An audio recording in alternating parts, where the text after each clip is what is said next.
Bonsoir à tous. Je suis très heureux ce soir de vous accueillir pour un live spécial Parlons Finance, notre live annuel. J'ai le plaisir d'accueillir Pierre Bermond, le dirigeant d'EOS Allocation. Bonsoir Pierre. Bonsoir, bonsoir à tous. Alors pour ce webinaire annuel, on va revenir donc bien sûr sur l'année écoulée. Dieu sait s'il y a des choses à dire ce soir. On a eu une année 2024 qui a été riche à tous les niveaux, que ça soit sur la géopolitique, que ce soit sur la politique intérieure, que ce soit sur les événements outre-Atlantique. Donc beaucoup de choses à dire. Quels sont les impacts? On essaiera de voir aujourd'hui concrètement comment ça va se concrétiser dans vos allocations et comment on va pouvoir adapter et construire un schéma d'allocation de portefeuille qui soit en cohérence avec vos attentes et avec le marché qui nous attend en 2025, puisque c'est un peu l'objectif aujourd'hui. On va parler bien sûr et on va dresser, on va faire le panorama de 2024, mais on va essayer aussi d'anticiper 2025. Alors pour ceux qui sont habitués à nos webinaires, n'hésitez pas à poser vos questions en direct. On y répondra au fil de l'eau, on essaiera en tous les cas. Ensuite, je vais lancer des sondages pour justement essayer d'être interactif avec vous. Hein. Le but des webinaires, même si on est à distance, c'est essayer de vous impliquer, connaître un petit peu vos attentes et qu'on puisse voir avec vous finalement si on répond et on est en cohérence avec vos besoins. Alors, avant de rentrer dans le vif du sujet, juste, je vais représenter le Centre du patrimoine très rapidement. Donc, le Centre du patrimoine, aujourd'hui, c'est une société qui a un peu plus de 20 ans. Aujourd'hui, on a très clairement une relation privilégiée avec nos clients, une relation unique. On s'est créé en 2001. On a 450 familles aujourd'hui qu'on accompagne au quotidien. On est une société familiale et nos points, on va dire nos points forts, ça reste la proximité, la réactivité et la stabilité de la relation dans le temps. Ce qui est assez aujourd'hui fondamental pour nous et pour nos clients. Alors, comme je vous le disais, on va revenir sur le partenariat qui nous unit avec EOS Allocation, puisque ça fait plus de 10 ans aujourd'hui, on fête nos 10 ans, même plus de 10 ans de partenariat avec Pierre et avec les équipes de Pierre, parce que Pierre, il n'est pas seul, mais c'est une belle équipe derrière sur EOS Allocation.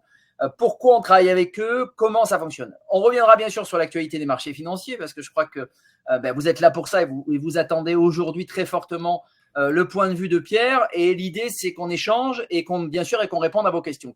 Donc, quelle classe d'actifs à privilégier pour 2025? Le point sur 2024 et on reviendra sur quelques actualités et focus fonds qui permettent de matérialiser l'ensemble des éléments qu'on va vous donner ce soir. Alors, aujourd'hui, le partenariat avec EOS Allocation, il existe donc depuis plus de 2014. Les profils dédiés, on les a mis en place en 2016.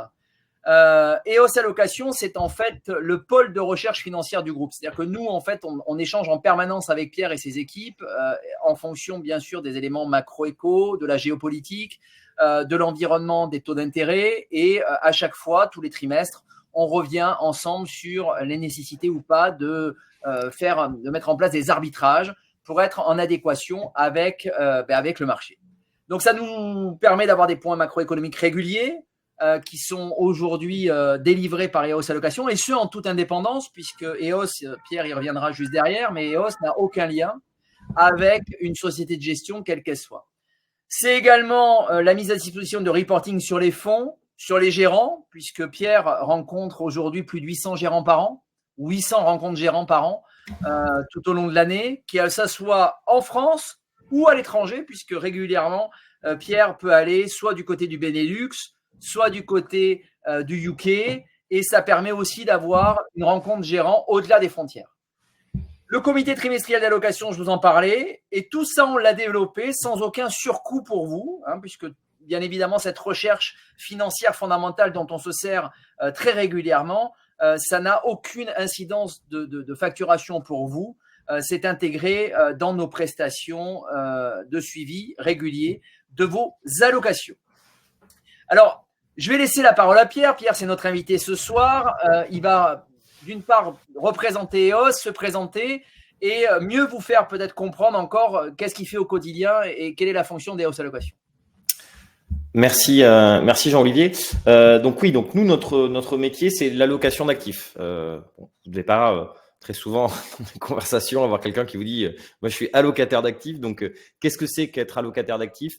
C'est par rapport à un profil de risque donné, puisque vous avez tous, quand vous travaillez avec le Centre du patrimoine, un profil de risque, prudent, équilibre, dynamique. Eh bien, par rapport à un profil de risque, donner des poids sur les grandes classes d'actifs. Donc, l'allocation d'actifs, c'est d'abord se dire combien je mets en actions, combien je mets en obligations. Ensuite, quel type d'obligations je fais. Dans les actions, est-ce que je fais plutôt de l'Europe, des États-Unis, des émergents? Voilà, c'est ce métier-là. Et dans un deuxième temps, on va aller voir les gérants, ouvrir le capot et essayer de se dire est-ce que les gérants sont bien en adéquation avec cette allocation d'actifs. Donc, typiquement, si on dit qu'on veut 15% d'actions américaines, ensuite, on va voir les gérants d'actions américaines et on dit, ben voilà, c'est le fonds de Fidelity, de BlackRock, de je ne sais qui qu'on veut sélectionner dans les portefeuilles. Pour ça, Jean-Olivier disait 800 entretiens gérants par an. En fait, c'est à peu près 200 fonds. Et sur ces 200 fonds, il y a une rencontre trimestrielle avec les gérants. Vous voyez, aujourd'hui, par exemple, j'étais sur un fonds de BNP avec le gérant pour expliquer sa stratégie, pour faire un update de sa stratégie. Donc, voilà un petit peu ce qu'on fait. Effectivement, EOS Allocation, une société que j'ai créée en 2011 et on a très rapidement travaillé avec le Centre du patrimoine qui a été un des premiers à nous faire confiance. Merci Pierre. Alors, avant de rentrer dans le vif du sujet et de laisser… Pierre va bien sûr ce soir beaucoup occuper la parole, ce qui est normal puisque c'est notre invité et vous attendez tous finalement sa vision. L'objectif, c'est bien sûr que ça soit interactif. Interactif entre moi et lui, je vais essayer finalement de donner les questions qu'on a nous au quotidien avec nos clients et comment ça peut se traduire. Et puis la deuxième chose, je vais vous poser des questions de sondage de manière à connaître aujourd'hui un peu votre appétence au marché que nous vivons en ce moment, en décembre donc 2024. Après, je le répète, une année 2024 qui a été très particulière en intérieur, en politique intérieure en France. Aujourd'hui, avec la dissolution de l'Assemblée nationale en juin et la censure en décembre ou fin novembre. L'élection de Donald Trump outre-Atlantique, qui n'est pas encore en exercice, mais qui aujourd'hui, on pourra peut-être le souligner, a déjà des impacts au quotidien et depuis son élection. Et également, on reviendra sur la partie asiatique, puisque la Chine, aujourd'hui, c'est un vrai sujet. Depuis 3-4 ans, on est un peu, on va dire, dans le dur en Chine. Pour nous, ça nous permettra de dresser vraiment un panorama complet et de construire avec vous finalement une allocation d'actifs qui peut répondre à votre besoin, même si on se tient bien sûr à votre disposition. Alors, dans un premier temps, ce que je vous propose, c'est de vous lancer des sondages pour connaître un peu votre appétence, ce que vous pensez. Donc, le premier sondage que je vais vous lancer, c'est un sondage sur quelle classe d'actifs a offert les meilleures performances en 2024. Bon, bien sûr, il n'y a pas de question piège, hein, vous y répondez. J'y reviendrai juste derrière puisque ça va nous permettre de comprendre un peu votre sentiment marché. Donc, je vous publie le premier sondage. Vous avez la possibilité de répondre à plusieurs questions. D'accord ? Quelles ont été les meilleures classes d'actifs? On retrouve bien sûr les actions US, l'or, le pétrole, les obligations russes, l'immobilier et les actions françaises. Donc aujourd'hui, vous suivez les marchés de manière assez impressionnante. Je suis, tu vois Pierre, on a vraiment des clients qui suivent les marchés au Centre du patrimoine. Puisque les deux classes d'actifs a priori qui ont bien performé en 2024, c'est les actions US et l'or. Voilà, c'est un tollé. Alors, on a un peu d'immobilier, un peu d'actions françaises, un peu de pétrole. Ok. Alors, j'ai une deuxième question à vous poser. Ça nous permettra de connaître un petit peu votre sentiment et d'orienter un peu ce webinaire. Alors, dans un premier temps, quelle est votre stratégie d'investissement préférée dans un contexte macroéconomique incertain? Alors, on y va, je publie.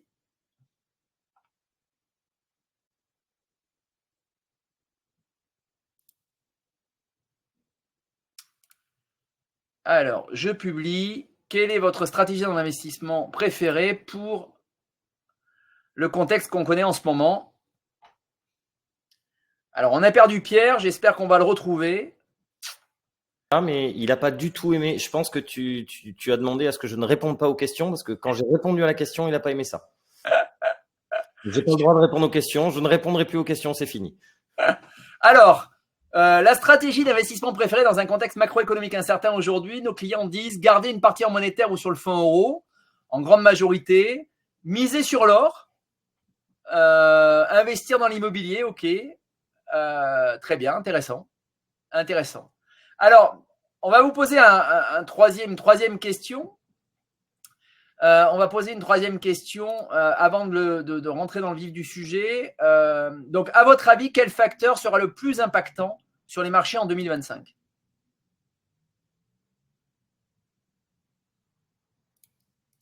Vous avez là encore une fois de plus la possibilité de sélectionner plusieurs réponses qui vont vous permettre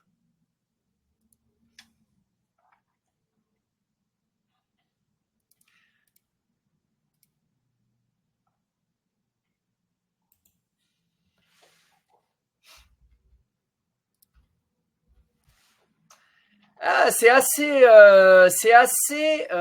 équilibré entre géopolitique, Donald Trump et politique monétaire. Alors ça pourrait être intéressant d'ailleurs d'avoir le sentiment le sentiment, on attendra plus que le sentiment, la vision de Pierre justement sur ce sujet-là, parce que Pierre est un féru de géopolitique et au-delà d'être allocataire d'actifs. Et donc dans le coup, il pourra peut-être donner sa vision. Est-ce que la géopolitique impacte les marchés à moyen long terme ? Ça pourrait être une grande question. Et quelles sont les influences qu'il peut y avoir en géopolitique sur les marchés, a priori, à proprement parler ? Je peux commencer par ça parce que c'est une question qui est intéressante. Vas-y, la géopolitique, en fait, quand on regarde, ça donne de la volatilité à court terme, mais bien souvent, ça n'a pas. Donc, c'est plutôt des bons points d'entrée parce que après, les marchés se normalisent. Hein. Regardez la guerre en Ukraine, c'est ça. Et je pense qu'un événement géopolitique qui est sous-estimé en ce moment, c'est que l'arrivée de Donald Trump. Alors que normalement, Donald Trump, ça va dynamiter les relations internationales. Hein. Mais ça pourrait être la signature de la paix en Ukraine. Et ça, on le minimise beaucoup. Et ça pourrait être une vraie opportunité pour les marchés actions européens. Parce qu'il faut bien voir que pour les Américains, pour les Asiatiques, on a la guerre en Europe. Donc, ils n'investissent pas. Donc, il y a eu des retraits, des flux sortants massifs de l'Europe. C'est pour ça que les actions européennes ont sous-performé. Mais aujourd'hui, Donald Trump arrive. Donc, on a globalement un Zelensky qui sait qu'il va avoir, a priori, moins de soutien que lorsque c'était Biden. Donc, s'il a moins de soutien, il se dit potentiellement, je peux perdre la guerre. On a une Russie qui a eu quand même très mal avec cette guerre. Et finalement, ça leur permettrait de ne pas perdre la face en disant c'est mon ami Donald Trump, donc on fait quelque chose. Et Donald Trump qui a vraiment intérêt à faire un deal et qui a commencé un peu à faire un deal, à montrer les dents face à Poutine. C'est-à-dire que globalement, il a dit on va faire un cessez-le-feu. En revanche, si quelqu'un ne respecte pas le cessez-le-feu, je serai le faire respecter avec la force. Donc voilà. Donc ça, c'est pas impossible. C'est pas le scénario central, hein, qu'on soit clair. Hein. Mais c'est pas impossible et ça, c'est assez sous-estimé. Donc ça, effectivement, sur la géopolitique, ça peut jouer. Et après, je dirais la géoéconomie, les relations internationales entre la Chine et les États-Unis. Voilà. Tout ce qu'on peut finalement espérer, c'est que pour nous, la deuxième présidence de Donald Trump qui va nous secouer quand même, ce soit un électrochoc et que justement on aille de l'avant. On commence à aller de l'avant quand même avec la défense où les Polonais, on a plusieurs pays qui veulent prendre leur destin en main et qui disent voilà, on investit et il faut se défendre contre les Russes. Donc en fait, on a été materné ou plutôt paterné par les États-Unis et là, du fait de Donald Trump, ça pourrait être un électrochoc.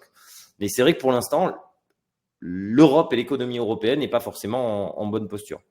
Alors, très clairement, aujourd'hui, si je synthétise les trois sondages qu'on vient de passer, Pierre, petit 1, nos clients, on va le voir, ont plutôt vu juste sur les meilleures performances de 2024 puisqu'ils ont cité les actions US et l'or. J'aurais pu en rajouter d'autres, mais en tous les cas, voilà, ça c'est le premier point. Le deuxième point important pour le futur, ils nous disent deux choses. Petit 1 sur les facteurs qui peuvent impacter, donc tu viens d'y répondre. Est-ce que la géopolitique peut impacter les marchés en 2025 ? Tu réponds oui à court terme, non à moyen long terme. D'accord ? C'est ça un peu l'idée, c'est-à-dire que concrètement, oui, il peut y avoir des facteurs impactants, c'est surtout que les marchés anticipent les problématiques qu'il pourrait y avoir. Hein. Demain, voilà, quand il y a la guerre dans le Moyen-Orient, on a toujours des tensions qui peuvent arriver sur le pétrole. Quand on a. Ouais, mais alors là, je dirais que finalement, excuse-moi, hein, mais c'est vraiment des thématiques qui m'intéressent. Là, c'est l'économie qui influe sur la géopolitique et pas l'inverse. C'est que globalement, avec le pétrole et le gaz de schiste, les États-Unis sont devenus indépendants en pétrole. Donc, je vais être un peu trash, mais le Moyen-Orient, on n'en a plus rien à secouer. Voilà, c'est très clair. C'est-à-dire qu'ils n'ont plus besoin du Moyen-Orient pour avoir de l'énergie. Donc, à partir de là, le Moyen-Orient, c'est moins grave pour les États-Unis.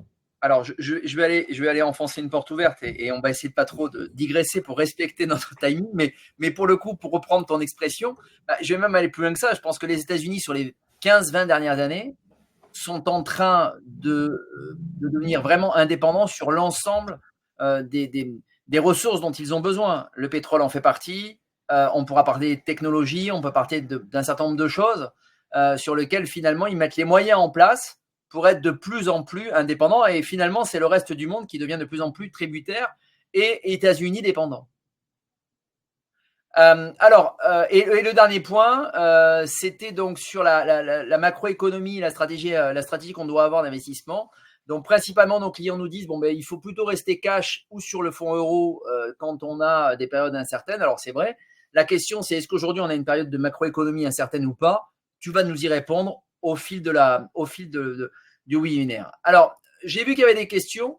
Je vais les poser, on va y répondre en même temps. Alors, il y a une première question qui a été posée par Olivier, c'est la nuance entre CGP et allocataire d'actifs. Avant de rentrer dans le débat, je vais y répondre.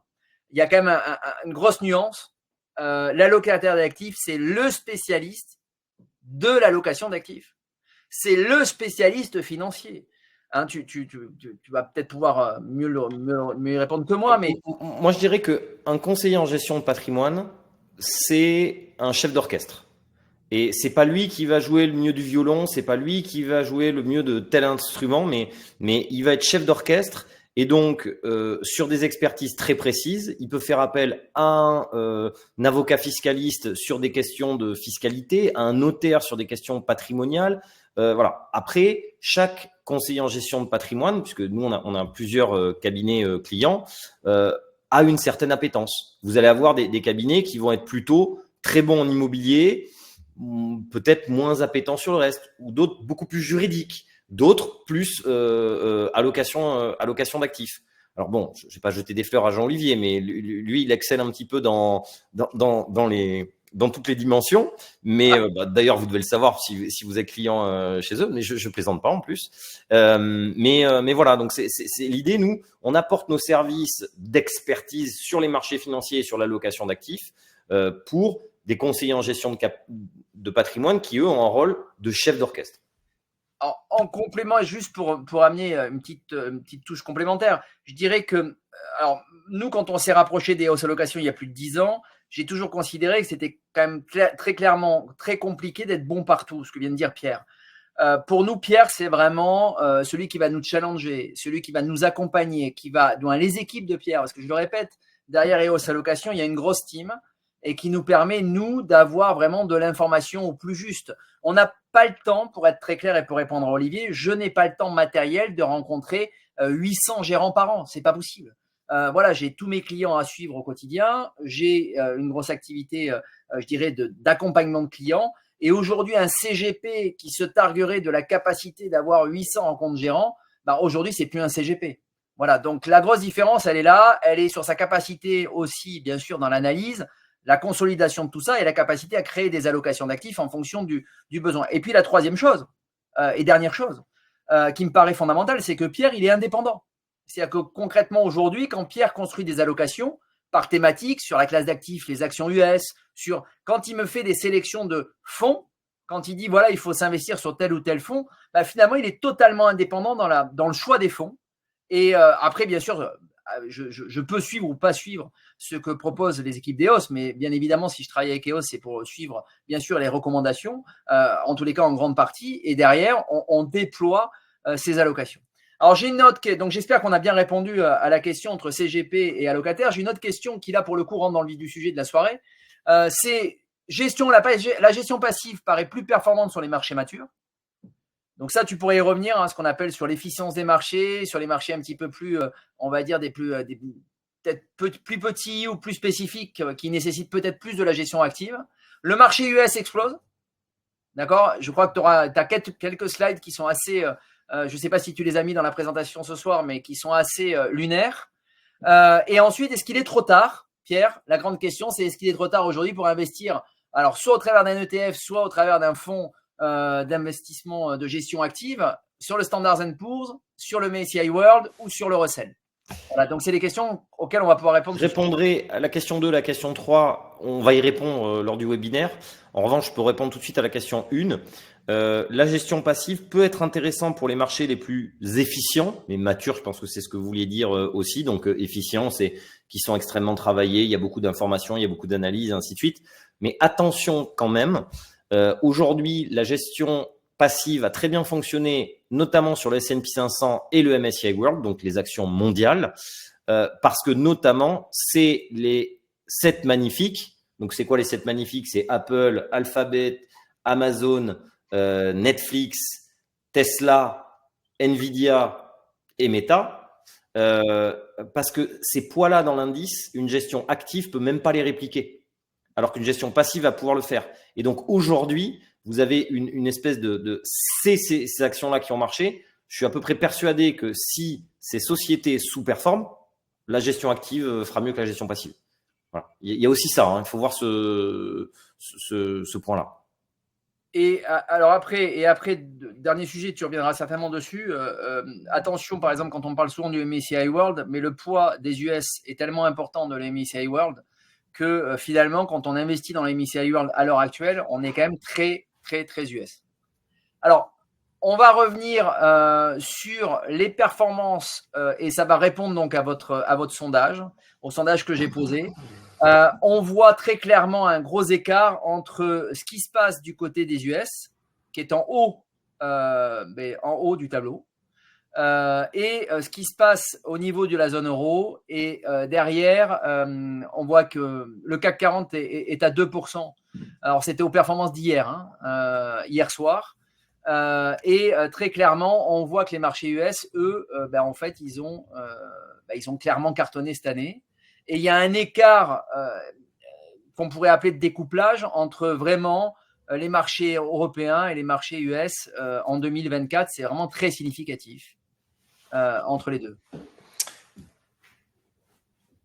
Ok, on rentre dans le vif du sujet, on regarde là. Ah ben non, je te laisse parler des taux. Alors, je finis juste parce que je dis souvent avec mes clients au quotidien, Pierre, je dis souvent que moi, je regarde quasiment à la journée. Je ne regarde qu'un seul indicateur, c'est les taux.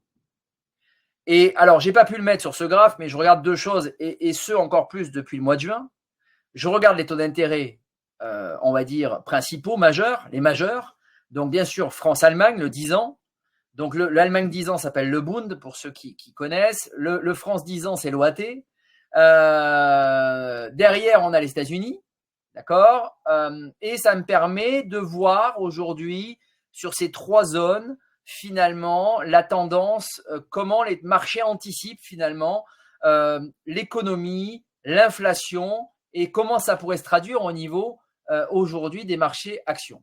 Donc aujourd'hui, on voit que les taux d'intérêt ont quand même, on va dire, j'allais dire fortement, en tous les cas baissé par rapport à ce qu'on vivait il y a un an. Voilà, aujourd'hui, je pense que l'inflation est plutôt derrière nous que devant nous. On a absorbé l'inflation. Après, la question, c'est est-ce que les taux vont continuer à baisser ou pas et à quelle hauteur? Ou est-ce que déjà, on va dire 60%, 70% ou 80% du chemin, sachant que les États-Unis, depuis l'arrivée de Donald Trump ou les prémices de l'arrivée de Donald Trump, puisque les marchés étaient quand même très pro-Trump, on connaisse une remontée de leurs taux. D'accord? Les taux se retendent sur le 10 ans, puisqu'on était en dessous de 4% au mois de septembre ou au mois de juillet, août de cette année. Donc, c'est très intéressant et ça drive très clairement. Les taux d'intérêt permettent vraiment d'avoir une indication de ce qu'on peut faire à court, moyen terme. Et la deuxième chose que je n'ai pas pu mettre donc, sur ce graphe et qu'on suit depuis le mois de juin, c'est ce qu'on appelle l'écart de taux d'intérêt entre le France-Allemagne.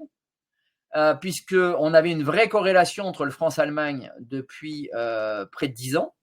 Et depuis la dissolution, depuis le 9 juin, on a très clairement un écartement qui est important entre le France-Allemagne, même s'il s'est, pour la petite histoire, et je vais tous vous faire sourire ce soir devant vos écrans, même s'il s'est détendu depuis la censure, alors que tout le monde nous prédisait à court terme, je n'ai pas dit qu'à moyen terme tout allait bien, hein, attention, ne me faites pas dire ce que je n'ai pas dit, mais à court terme on nous avait prédit le chaos financier au lendemain de la censure. Finalement, les marchés financiers, les marchés actions ont plutôt bien réagi et le marché des taux d'intérêt s'est plutôt détendu depuis la censure. Voilà, donc ça c'est pour dresser un peu l'environnement et le contexte dans lequel on évolue aujourd'hui. Et oui, je te laisse rentrer dans le vif du sujet.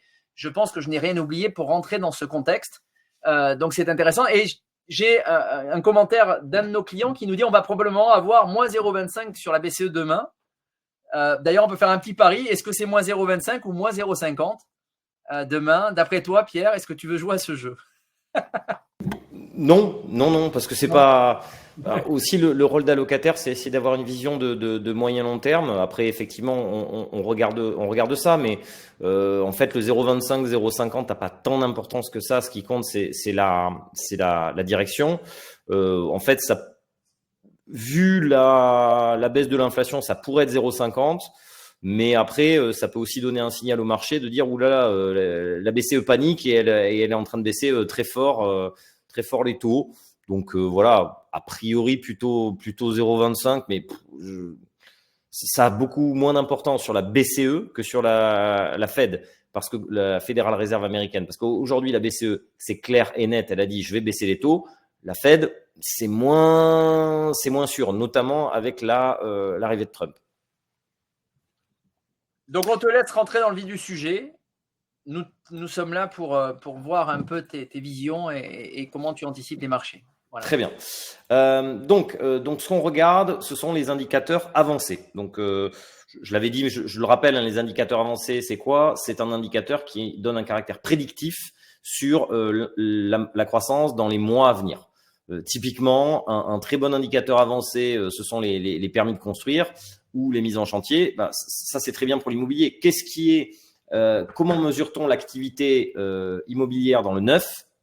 Ben, globalement, ce sont les ventes de logements neufs. Mais en amont, on a les mises en chantier et encore en amont, on a les permis de construire. Si on a une hausse des permis de construire, on aura une hausse des mises en chantier et sauf à ce que les promoteurs se plantent, on aura une hausse des ventes de logements neufs. Donc, les permis de construire en soi, ce n'est pas, c'est un bout de papier, c'est pas de l'activité, c'est pas des euros ou des dollars, mais ça renseigne. Eh bien, vous avez ce type d'indicateur un peu partout dans l'économie, notamment ce que vous voyez à l'écran.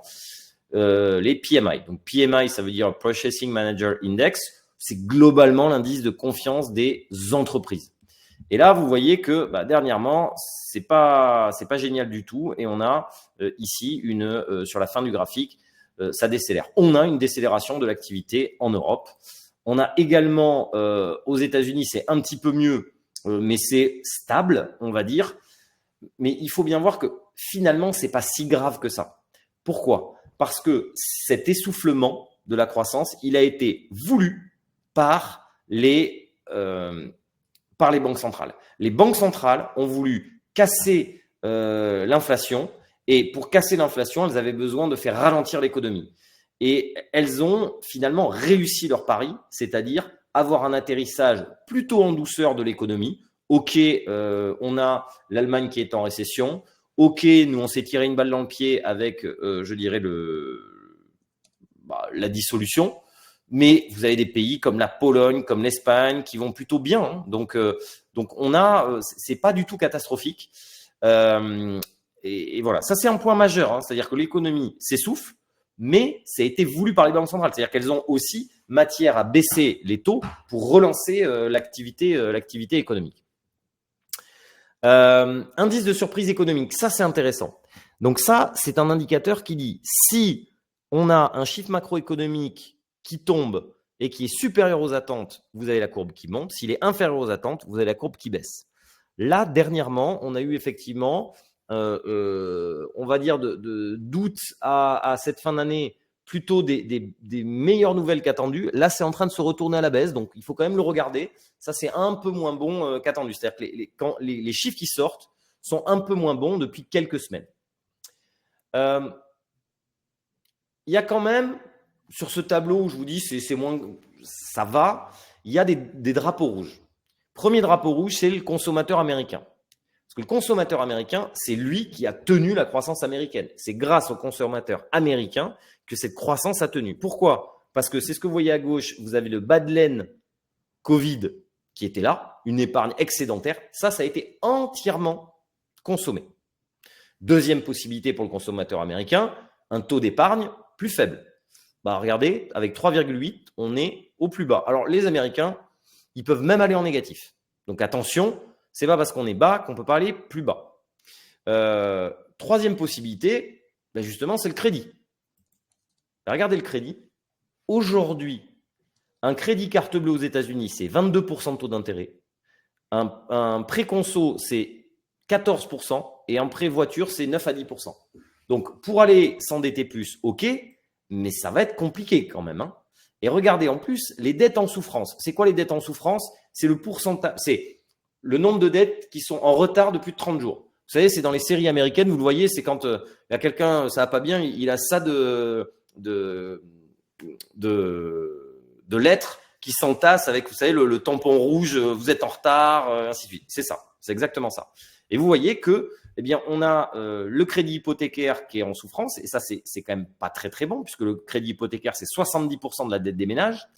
Mais on a aussi les crédits carte bleue et automobiles qui ont fortement monté. Finalement, il n'y a que les prêts étudiants. Alors là, c'est très spécifique. Il y a eu Biden qui a globalement, qui a épongé une partie de la dette. Voilà. Donc ça, c'est un peu normal. Mais attention, le consommateur américain, ça va, il n'est pas très endetté, mais il a plutôt de bons fondamentaux. Mais on ne voit pas bien comment il va consommer plus. Et la consommation américaine, le consommateur américain, c'est 3/4 de la croissance du PIB. Donc, si le consommateur américain ne consomme pas, vous avez 3/4 du PIB qui est à l'arrêt. Donc, ça, c'est un premier élément d'inquiétude. Deuxième élément d'inquiétude, il est ici. C'est la Chine.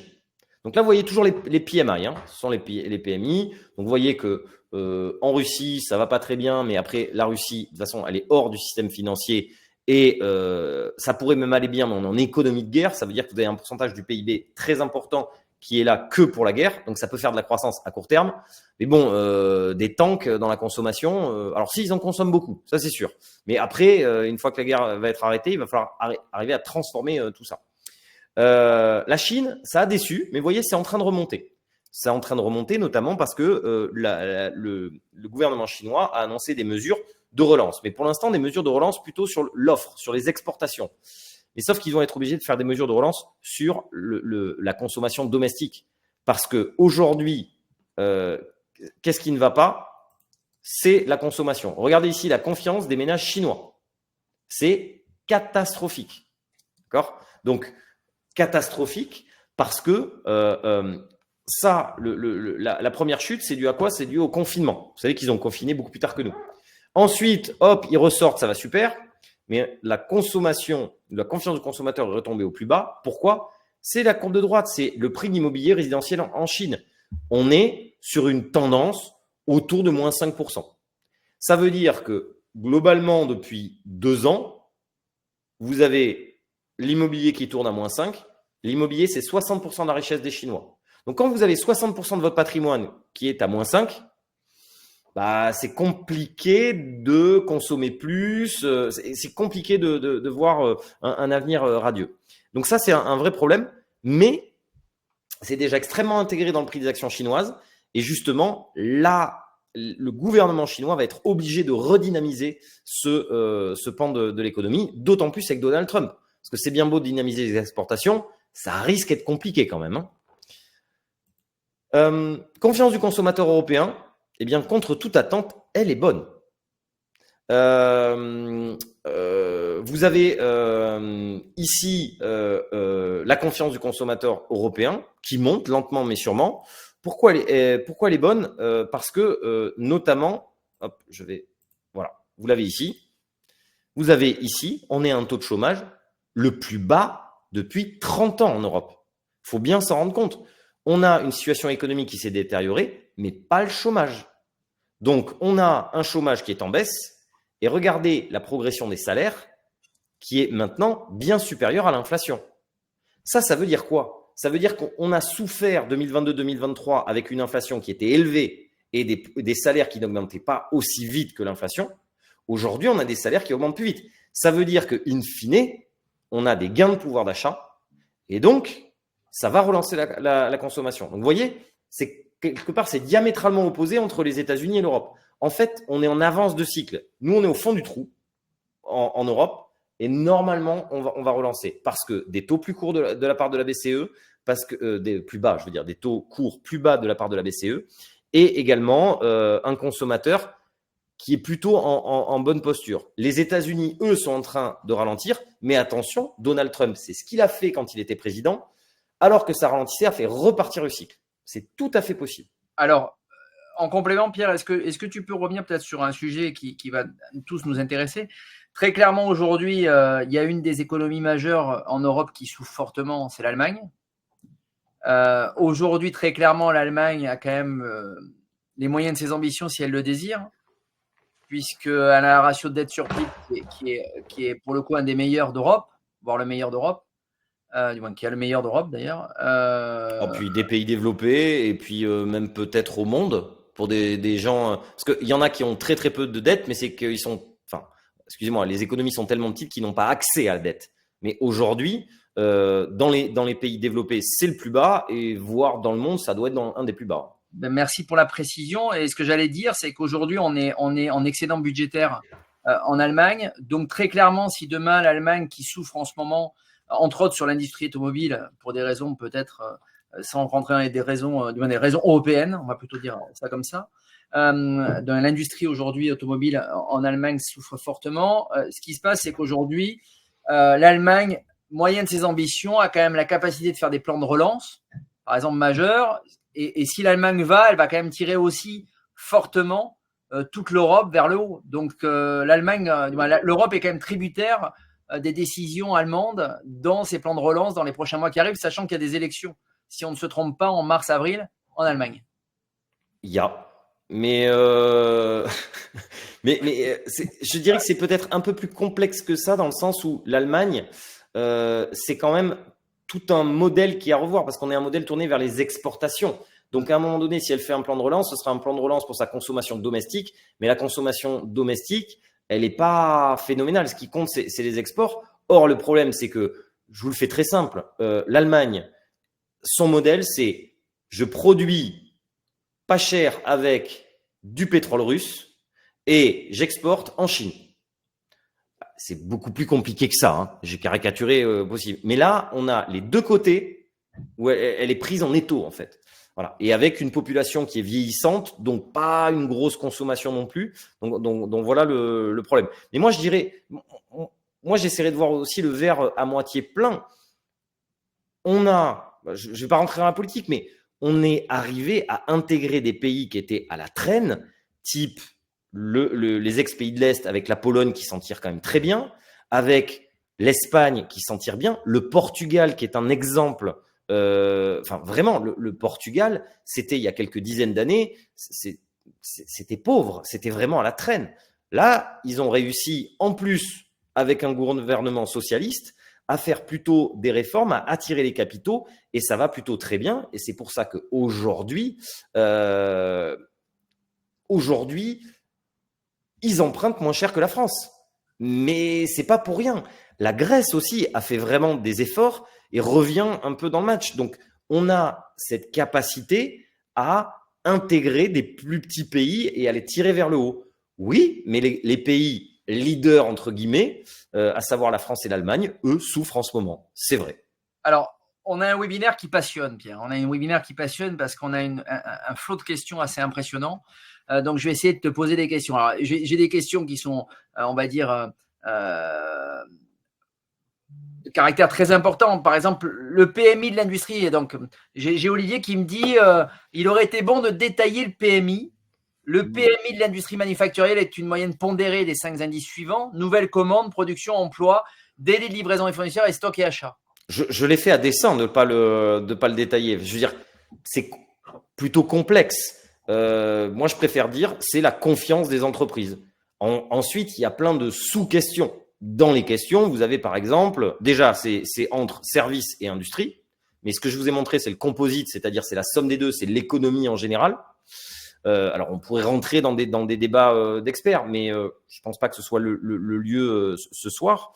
Mais après, effectivement, c'est des questions du type comment vous voyez votre carnet de commandes à 6 mois, à 12 mois? Est-ce que vous allez augmenter les prix? Comment vous voyez votre activité dans les 3 prochains mois? Et ainsi de suite. Mais ce que vous voyez à l'écran sur la confiance du consommateur, c'est pareil.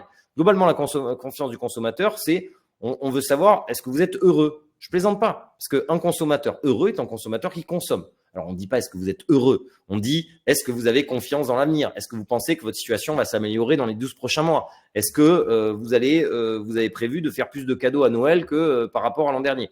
C'est tout un tas de questions. Mais ce qui compte, c'est ce que vous voyez à l'écran, c'est la tendance. Et la tendance, elle est plutôt bonne sur le consommateur européen.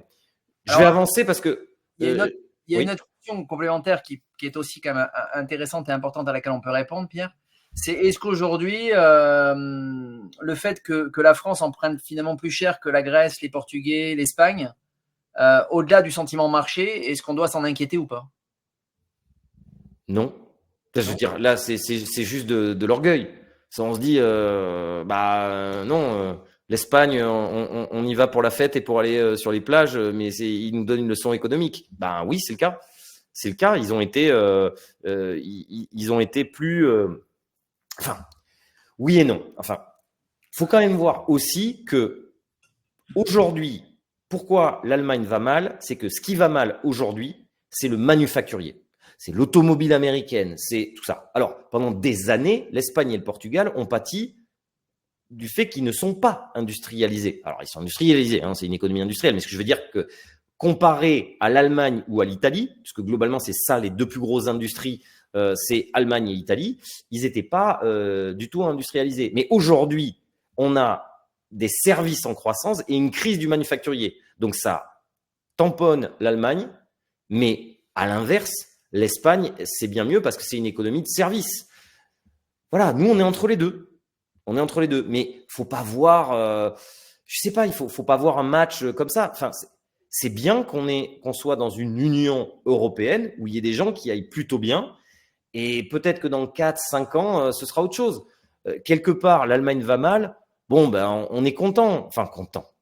Si je pars sur cette caricature un peu nationaliste, voilà. C'est les Allemands, ils gagnent toujours à la fin. À la fin, c'est toujours les Allemands qui gagnent. Eh ben, avec un œil français, on est content qu'ils soient un peu dans la panade en ce moment.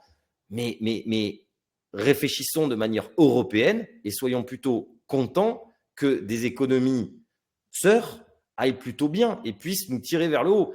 Le problème, c'est que ce n'est pas le Portugal qui va pouvoir nous tirer vers le haut, c'est plutôt l'Allemagne. Si elle va mieux, c'est ce que Jean-Olivier, tu disais tout à l'heure.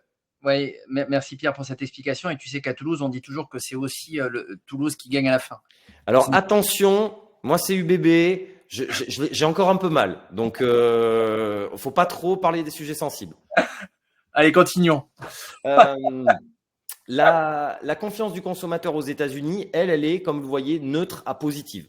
Ça va plutôt… c'était pas terrible, ça va un peu mieux. Pourquoi c'était pas terrible? C'est l'inflation. L'inflation leur a coûté énormément. Justement, regardez l'inflation en zone euro. Alors ici, vous avez…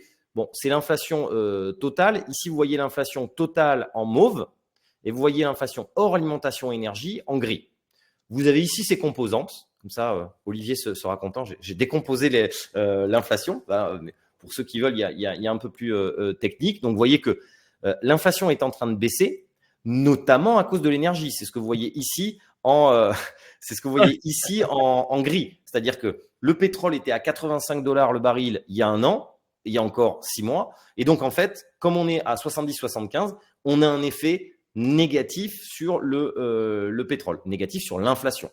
En revanche, les services, ça fonctionne bien. Donc, regardez les services, on a une inflation des services. On a une inflation aussi de l'alimentation, mais sur les biens essentiels, moins. Donc, attention, aujourd'hui, et tu posais la question au départ sur les risques à monitorer, si on a un retour de l'inflation, ce n'est absolument pas vu par le marché. Mais aujourd'hui, en Europe, on ne voit pas bien pourquoi, comment il y aurait un retour de l'inflation. Quand même, attention, vous voyez qu'on a un taux de chômage très bas et donc on a une hausse des salaires. Mais a priori, et là, il faut faire attention, le chômage est un indicateur retardé. Tout à l'heure, je vous ai parlé d'indicateurs avancés qui sont avant le cycle économique. Le chômage, c'est un indicateur retardé. C'est-à-dire que les entreprises, elles vont licencier, surtout en Europe et surtout en France, quand vraiment ça va mal. À l'inverse, on va attendre que tous les salariés soient au taquet pour réembaucher. Donc, c'est un indicateur retardé. Donc, normalement, la progression des salaires, elle devrait baisser. Mais tant qu'elle est supérieure à l'inflation, c'est une bonne chose et c'est justement du pouvoir d'achat en plus. Donc, l'inflation aux US, elle baisse. Donc, l'inflation hors alimentation énergie, en revanche, elle a réaccéléré un tout petit peu. Et ça peut faire peur. Attention notamment avec la politique de Trump. Parce que Trump dit « je vais déporter 2 millions de travailleurs » sur une économie qui est au plein emploi. Ça peut faire mal au niveau inflation salariale. Donc, attention à ça. Attention, l'inflation totale du fait de l'énergie est en train de baisser, mais l'inflation hors alimentation énergie, elle reste à 3,2. Ce n'est pas le 2%. Il n'y est pas. Mais logiquement, on devrait avoir un monde un peu plus inflationniste. Alors, je sais que Jean-Olivier n'est pas du tout d'accord avec ça. On a un débat depuis 2 ans à peu près là-dessus. Donc, on peut en discuter. Mais pour Jean-Olivier, on a des forces désinflationnistes fortes, séculaires. Nous, ce qu'on dit, c'est que, attention quand même, les tarifs de Trump, la démondialisation, c'est clairement inflationniste. L'ESG, l'environnement, donc tout ce qui est pro-environnement, ainsi de suite, c'est inflationniste.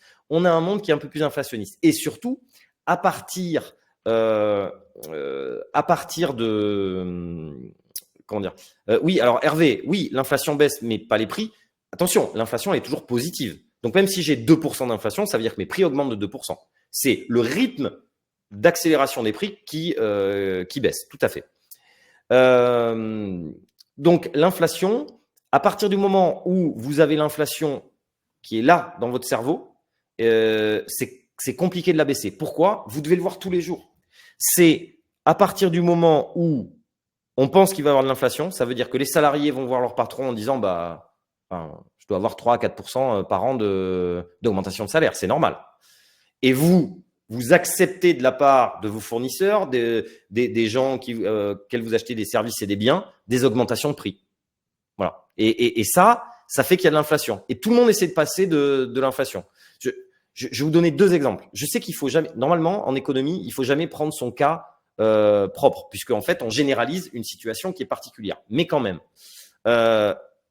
sur les bureaux, on a une grande façade vitrée. Très bien.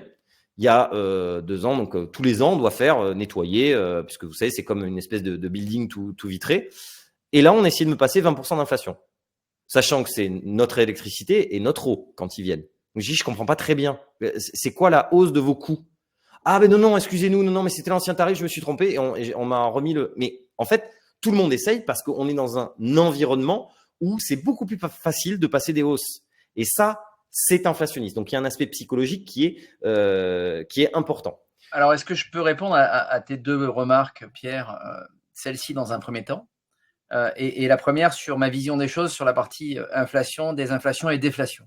Bien sûr.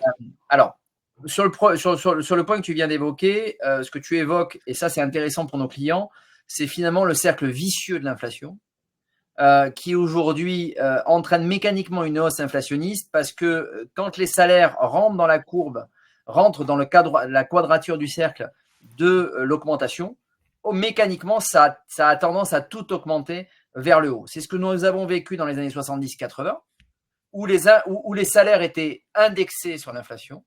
Et ce qui a fait profondément chuter l'inflation, c'est la désindexation des salaires sur l'inflation. Est-ce que ça, tu peux le confirmer pour bien que nos clients comprennent ? Je le confirme. Voilà, donc ça, c'est important de le comprendre. Et ce que dit Pierre, c'est très important. C'est-à-dire que plus on aura ce cercle-là, ce circuit-là, et plus mécaniquement, nous aurons une tendance inflationniste. Alors moi, la tendance de fond… avec Pierre, on échange beaucoup et ça permet justement de mesurer entre Pierre qui a une analyse, voilà. Alors, j'ai pas dit qu'il était pro-inflation, Pierre. Il dit juste attention, il y a des forces aujourd'hui environnementales, relance, énergie, qui ont mécaniquement, et puis aussi les salaires pour le coup, qui ont mécaniquement une tendance à faire monter l'inflation. Alors moi, je dis 2 choses. Personnellement, je dis petit 1, y a faible croissance, peu d'inflation. Voilà, concrètement, avec le taux de natalité et une population de plus en plus vieillissante. Et on est ultra digitalisé. Et je me dis, est-ce qu'aujourd'hui, le monde a particulièrement changé par rapport à ce qu'il y avait avant le Covid, par rapport à après le Covid, sachant qu'avant le Covid, on était quand même dans une Europe qui était avec une inflation à zéro ou proche de zéro, des taux d'intérêt qui étaient très très faibles.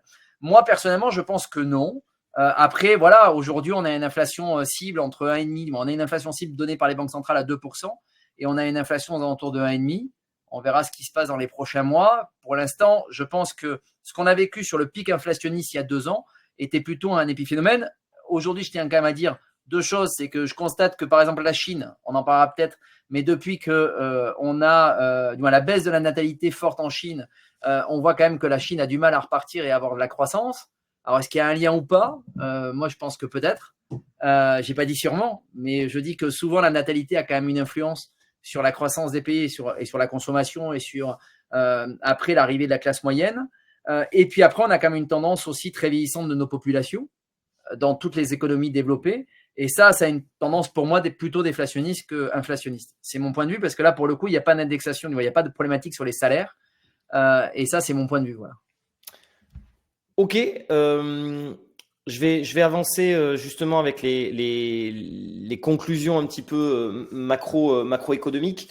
Juste quand même pour vous dire, regardez ici les soldes budgétaires. On n'est clairement pas les pires en Europe, hein. Voire pas du tout. Hein. C'est-à-dire qu'on se met un psychodrame.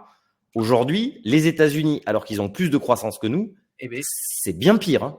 Bien pire. Et regardez les trajectoires de la dette prévues. C'est que la dette va augmenter aux États-Unis. Ouais. Alors, la dette augmente.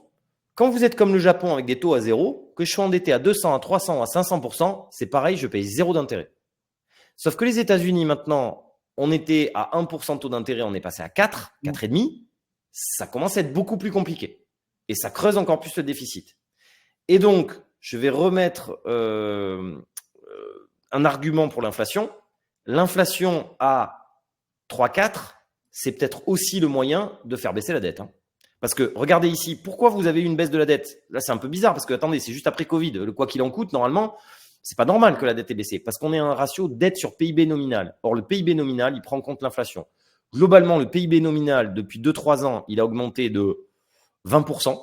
Je vais dire 20%, mais oui, mais parce qu'il y a eu 15% d'inflation là-dedans.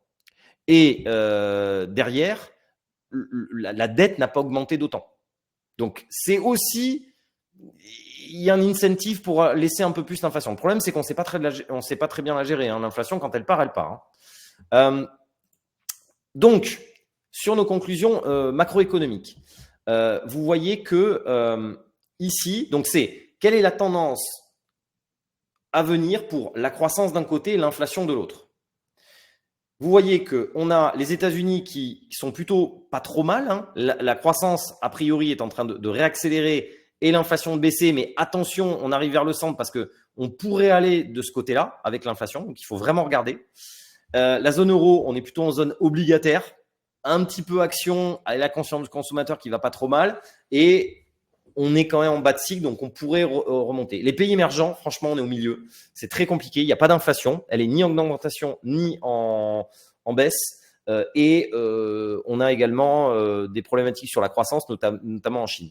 Mais de toute façon, l'élection de Trump rebat tellement les cartes que c'est compliqué de se faire un vrai avis. C'est-à-dire que ce schéma peut complètement changer d'ici 3 à 6 mois.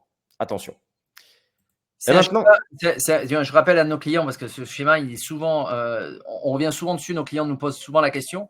C'est un schéma prédictif, c'est-à-dire que c'est l'anticipation de ce qu'on pense à échéance 6 mois. 3 à 6 Mais mois. Ça veut dire c'est comme ça que vous devez être positionné en termes de classe d'actifs, compte tenu de la macro prédictive sur la croissance et l'inflation. Maintenant, il faut parler de la valorisation, parce que c'est bien beau de dire il faut faire des actions, des obligations, mais ok, ça vaut combien? Donc sur la valo, ici, vous avez ce qu'on appelle les PE. Le PE, bon, pour faire simple, plus c'est élevé, plus c'est cher, moins c'est élevé, moins c'est cher. Et on le compare souvent par rapport à l'histoire. Ce qui est le moins cher, ce sont les pays émergents. Et les pays émergents, en plus, par rapport à l'histoire, ils sont pas chers. Ensuite, on a l'Europe. L'Europe qui est dans la moyenne historique. Vous voyez, l'Europe est à 13,8, c'est la moyenne historique. Par contre, les États-Unis, c'est cher. Hein. C'est même très cher. La moyenne historique, c'est 15,5, 16. Là, on est à 22,3. Voilà. Et regardez ici, on ne le voit pas bien, je m'en excuse, mais par rapport à l'histoire, vous avez ici, depuis 1990, la borne basse, c'est le PE le plus bas qu'on a pu constater. La borne haute, le PE le plus haut qu'on a pu constater. La moyenne depuis 1990 en vert. Et où est-ce qu'on en est? C'est le point bleu. Ben, vous voyez que les États-Unis, c'est super cher. On a été plus cher en 2000. C'est tout. Dans ton graphe à droite, là, sur la partie monde, le poids des US, c'est quoi? C'est le MSCI World, ça? 70. Ok. Donc, c'est important de comprendre qu'en fait, ce que vous avez à gauche, là, quand il y a marqué monde, le poids des États-Unis sur cette. À droite. Ouais, c'est 70%. Oui. Alors, justement, ce qu'on dit traditionnellement, c'est oui, mais attendez, ça, c'est parce qu'on a les 7 magnifiques qui sont hyper chers et le reste du marché, il n'est pas cher. Ok. Alors, regardons. Ici, vous avez en vert les 10 plus grosses capitalisations boursières des États-Unis. D'accord? C'est que si on faisait le S&P 10, les 10 plus gros, on est cher. C'est sûr qu'on est cher. Mais on a déjà été plus cher en 2020 quand on a eu le Covid. Vous savez, quand tout le monde achetait du Netflix, tout ça, donc ça avait fortement monté. Qu'on était tous sur le cloud, donc les Amazon, les Microsoft ont fortement monté. Mais on est donc loin de ça et on est très loin de 2000. Le reste du marché, le S&P 490, les 490 autres valeurs, ben ça y est, hein, on est aussi élevé qu'en 2000. Donc, on est beaucoup moins cher que les 7 magnifiques, mais dire que le reste du marché n'est pas cher, c'est faux.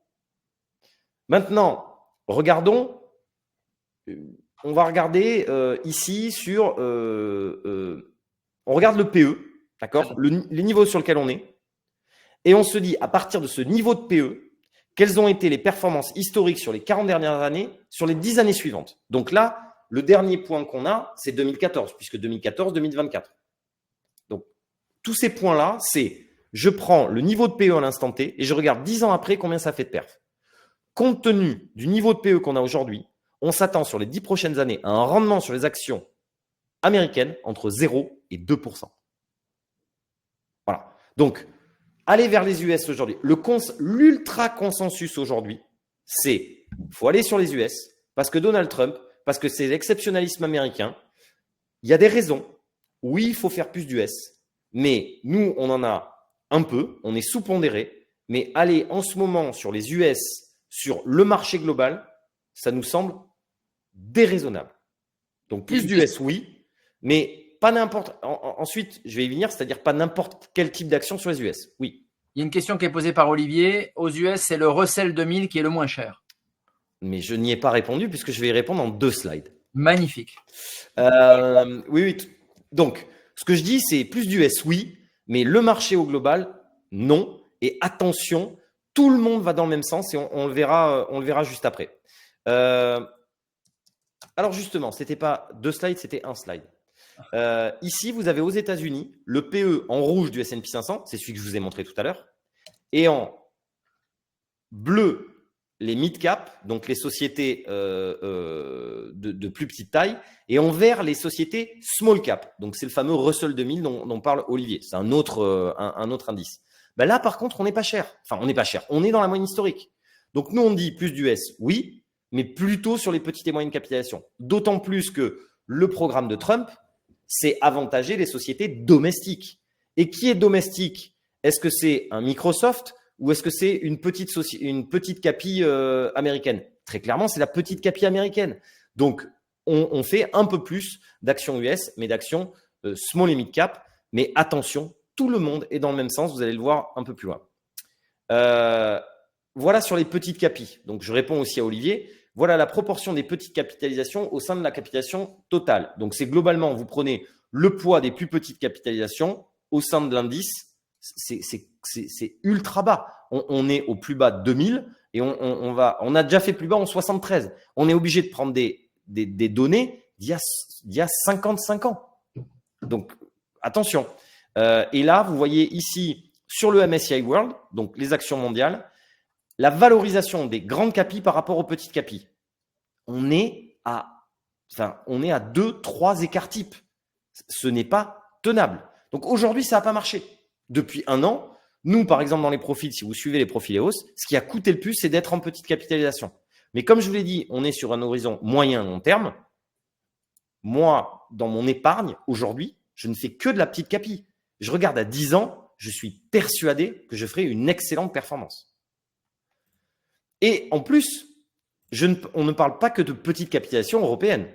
On parle vraiment de petite capitalisation mondiale. Les petites capitalisations européennes, ça n'a pas bien marché, mais les petites capitalisations américaines, ça a plutôt bien marché.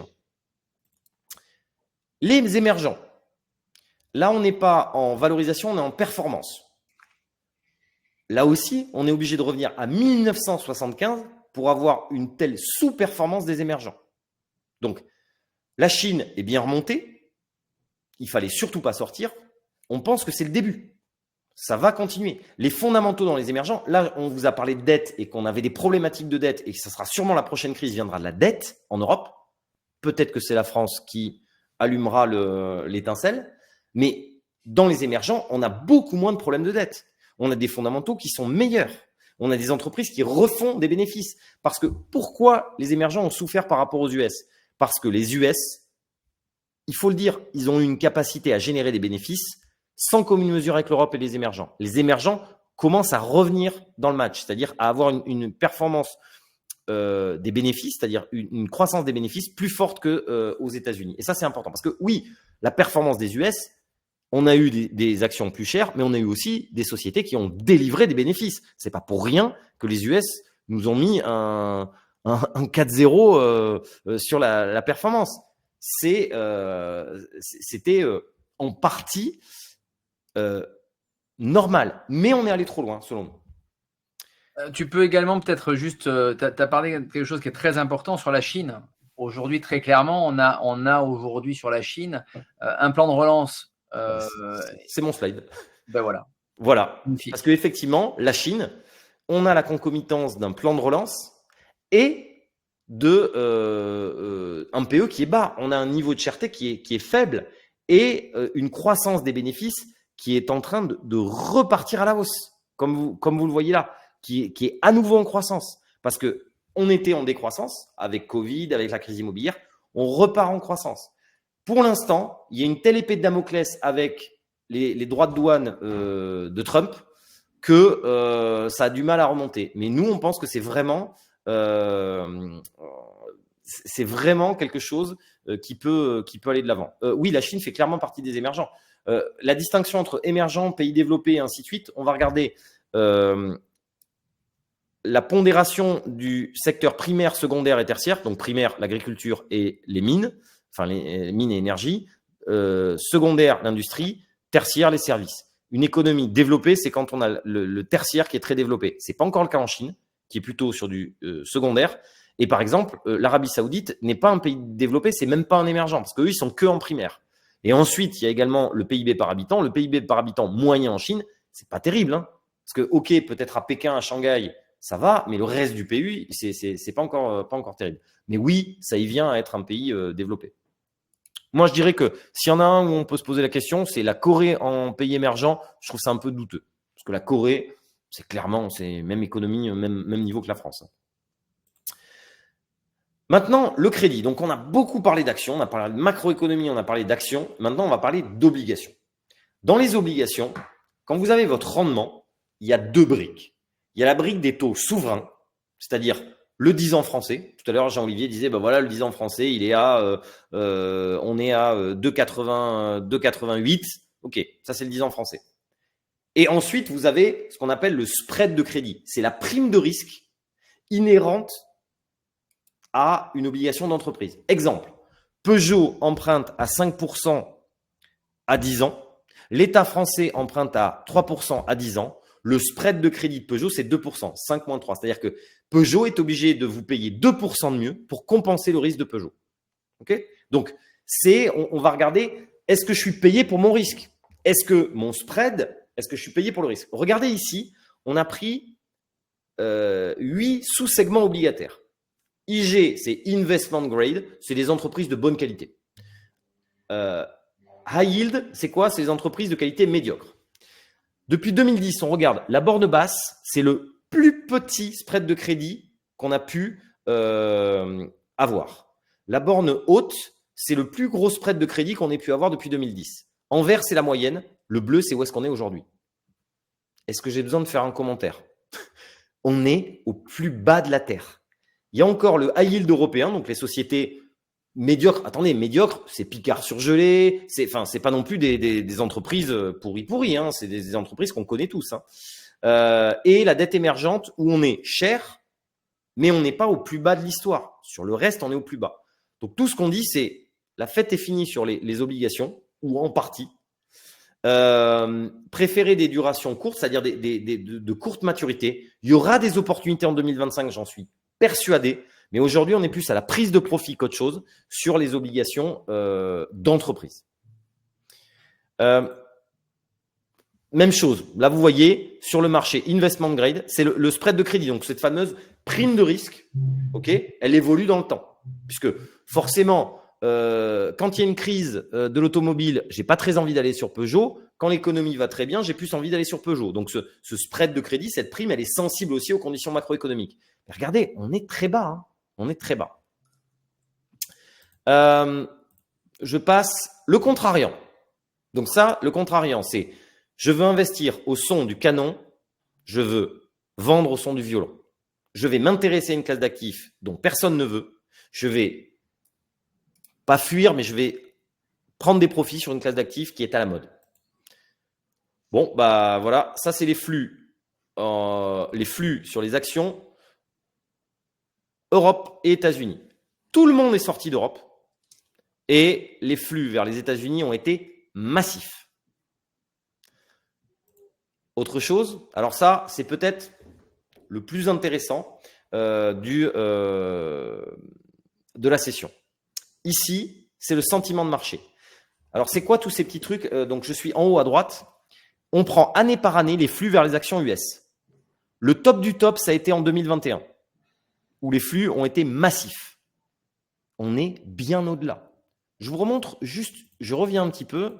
Désolé pour si vous êtes épileptique, parce que c'est un peu dur. Voilà, là, regardez, 2021, tout le monde allait vers les actions US. Ça a fait exploser la valorisation des actions US et derrière, ça a baissé. Donc, attention quand même au tout US. Donc, plus d'US, oui, mais moi, j'entends des gens dire « Allez, la fête est finie, de toute façon, l'Europe, c'est mort. La Chine, Trump va les exploser. Il faut aller que sur les US. » Autre chose, ça, c'est l'indice de leverage. Est-ce qu'on a pris du levier dans le marché? Globalement, les Américains, ils ne sont plus à investir sur le S&P, ils investissent en S&P x2, x4, x6, x8. Et ça, c'est beaucoup des investisseurs individuels. Mais les investisseurs individuels sont beaucoup plus gros en pourcentage que chez nous. Et en plus, quand vous jouez sur du x8, x4, ben, il y a un gros effet de levier. Donc, c'est très spéculatif comme marché. Et regardez, ici, c'est le baromètre de l'euphorie. On prend dedans la valorisation, qu'on a vu tout à l'heure. Le VIX, c'est l'indice de la peur, c'est la volatilité du marché. Et le bullish sentiment. Bullish sentiment, c'est ce que vous a fait Jean-Olivier tout à l'heure. C'est on pose à des investisseurs, est-ce que vous pensez que les actions vont être plus élevées ou moins élevées que dans 12 mois? Eh bien, ils répondent tous plus élevés. Et donc, on est sur des niveaux d'euphorie qu'on n'a jamais connus. À chaque fois, ça se retourne. Alors, le problème, c'est que je ne sais pas si on va s'arrêter là ou si on va continuer pendant 2 ou 3 mois. Mais là, on est sur les actions US. Il suffit d'une étincelle pour que ça baisse.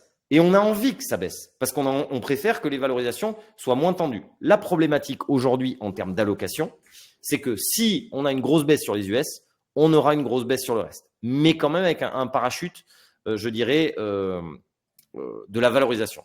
Donc, on fait quoi avec tout ça? Parce que je ne veux pas finir sur une note pessimiste parce qu'on ne l'est pas. La réélection de Donald Trump, elle est positive à court terme. Elle entraîne les marchés vers le haut. On a un rallye de fin d'année, il peut continuer. On peut avoir aussi un bon début d'année. Attention à partir du moment où Trump va réellement être au travail. 20 janvier. Il va annoncer des choses, ça va être chaotique. Attention. Les implications en termes d'investissement depuis Trump. Petite capitalisation US. Oui, clairement, c'est ce qu'il faut faire. 1 euro en baisse, donc plus d'actifs US. Et il ne serait pas impossible de voir, par exemple, de mettre du monétaire dollar dans des contrats assurance vie. Chose que moi, je n'ai jamais vue. Mais aujourd'hui, le monétaire US, ça rémunère 4,75 et le dollar est plutôt à favoriser. Prudence sur les obligations long terme avec un potentiel retour de l'inflation. Et on est neutre sur les émergents. Donc, au global, on est neutre, plutôt positif sur la Chine. Mais attention, il y a quand même cette épée de Damoclès de Trump et ça enlève de la visibilité. Les marchés n'aiment pas ça. Donc, on repondère les US. Mais attention, on était à 30% d'US, on repasse à 40%. Mais par rapport aux 70 du MSCI World, on ne veut pas aller au-delà. Mais oui, on repondère. On a une préférence pour le style qualité-croissance, c'est-à-dire des entreprises robustes, les leaders mondiaux, à cause d'un essoufflement macroéconomique, et value en Europe, du fait de la valorisation. Obligations d'entreprise, on n'est plus assez payé pour le risque. Obligations souveraines, oui, mais attention sur la sensibilité sur des obligations américaines et attention aux parties longues. C'est-à-dire que faire du 3 ans, 5 ans, oui, faire du 10 ans et plus, attention. Globalement, plus vous faites une obligation de longue durée, plus si les taux montent, vous perdez d'argent. À l'inverse, c'est vrai. C'est-à-dire que plus vous faites une obligation de longue durée, plus quand les taux baissent, vous gagnez d'argent. Matières premières, trop d'incertitudes macroéconomiques pour investir sur les matières premières industrielles, cuivre, pétrole, tout ça. En revanche, pourquoi pas tirer des profits de la baisse de l'or? Parce que l'or a baissé, les mines d'or plutôt. Les mines d'or ont baissé à court terme. Alors, Philippe, je réponds à cette épineuse question. Alors, je peux juste amener par rapport à cette question-là, qui est la question quid des obligations datées. Je te laisse. J'aimerais juste qu'on ait ta position, bien évidemment, parce que tu es là pour ça et c'est ce que nos clients attendent. Maintenant, la question qui est posée, c'est quid des obligations datées qu'on a déjà en portefeuille ou quid des obligations datées aujourd'hui rentrées sur un fonds daté à échéance 2027, 2028, 2029 ou 2030, puisque c'est grosso modo ce qu'on a aujourd'hui qui nous sont proposés. Donc, qu'on dissocie bien les deux réponses qui sont peut-être différentes, on va dire, à l'instant T. On serait plutôt à dire gardez vos obligations, les fonds datés et laissez-les aller jusqu'à l'échéance parce qu'on est plutôt favorable des échéances court terme et en plus quand vous êtes sur du high yield, plus l'échéance est proche, plus vous avez de visibilité. En revanche, allez vers des fonds datés. Si c'est très court terme, pourquoi pas? Si c'est 2029-2030, notre réponse est clairement non. Vous aurez de meilleurs points d'entrée plus tard. On n'est pas du tout contre les fonds datés, mais on pense vraiment qu'il y aura de meilleurs points d'entrée plus tard. Donc, ça veut dire qu'on va donner la préférence à des fonds plus flexibles, où le gérant va avoir plus de marge de manœuvre.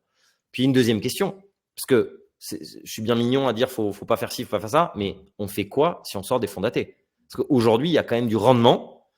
Et si on sort, à part le fonds euro, vous avez compris que j'ai pas grand-chose à vous… c'est pas maintenant qu'on va remettre des actions à bloc dans les profils dynamiques. Peut-être. Pour le reste, si ça continue à monter, attention, on sera plutôt vers la prise de profit qu'autre chose.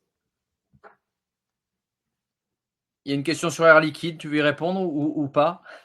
Non, là, on répond pas sur un titre spécial. Très bien. Pas d'avis. C'est exactement ce qu'on pense, nous. Alors, Pierre, on te remercie grandement.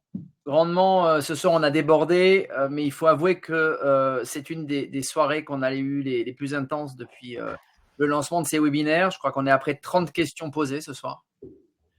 C'est assez incroyable. Je pense qu'on a intéressé toute notre audience.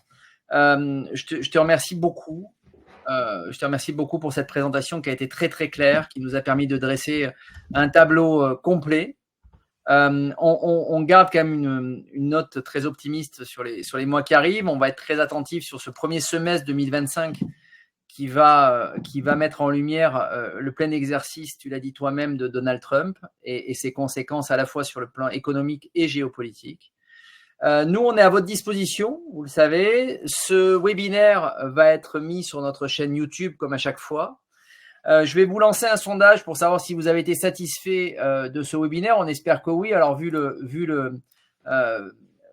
l'intensité des questions, j'espère qu'on a répondu à tout. On a essayé de tout dresser, tout brosser. C'est jamais évident en 1 heure. On essaiera de faire un point en milieu d'année, ce qu'on n'avait pas fait cette année parce qu'il y avait finalement beaucoup d'actualités et puis finalement il y a d'autres choses à voir. Et c'est vrai qu'on s'était pas vu depuis 1 an, Pierre, en webinaire. Ça nous a permis vraiment de dresser cette année, de dresser tout le panorama. Donc vous retrouvez sur la chaîne YouTube Et surtout, toute l'équipe est à votre disposition pour répondre à toutes vos questions. Que ça soit bien évidemment Hélène, Xavier, moi-même, toute la team qui est aujourd'hui également dans l'ombre. Je les cite rarement pendant les webinaires, mais je vais les citer ce soir. On va citer Ouda, Anaïs, Ramuna, Céline qui vous accompagnent. Je vais citer également Jean-Baptiste qui a réalisé et qui nous accompagne sur la qualité des webinaires aujourd'hui. Voilà, je crois que j'ai oublié personne. Si j'oublie quelqu'un, je vais me faire tuer, mais c'est pas grave, j'assumerai. Je vous souhaite à tous en tous les cas une très belle soirée. Je vous souhaite également de très belles fêtes de fin d'année en famille et je vous dis à très vite à la rentrée et on se tient à votre disposition pour cette fin d'année. Je vois qu'il y a des magnifiques commentaires, ça nous fait toujours très chaud au cœur. On se donne au maximum pour être voilà, présent et vous accompagner au quotidien. Et on vous dit à très très vite. À très bientôt. Merci, au revoir. Au revoir.